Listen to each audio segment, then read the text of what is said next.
আজকে কার্যত পার্লামেন্টে প্রধানমন্ত্রীর বক্তব্য বাঁশবাগানে শেয়াল রাজার বক্তব্য।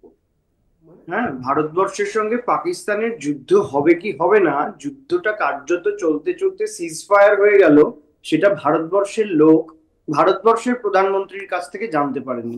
ডোনাল্ড ট্রাম্প টুইট করে জানিয়েছিলেন বলে ভারতবাসীরা জানতে পেরেছিল। এক নম্বর। দু নম্বর হচ্ছে যে প্রধানমন্ত্রী এবং তার সরকার, তার নেতৃত্বাধীন সরকার যে কূটনৈতিকভাবে ব্যর্থ, সেটা আজকে পরিষ্কার হয়ে গেছে।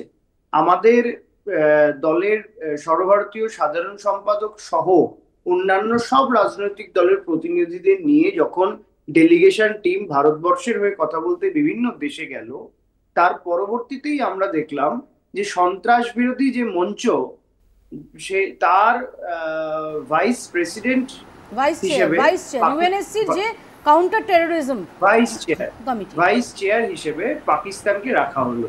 অর্থাৎ এটা থেকে প্রমাণিত হয় যে ভারত সারা দেশ ঘুরে, সারা বিশ্ব ঘুরে, আজকে সায়নী ঘোষ ঠিক কথা বলেছেন যে আহ বিশ্বগুরু তিনি বিশ্ববন্ধু হয়ে উঠতে পারেননি।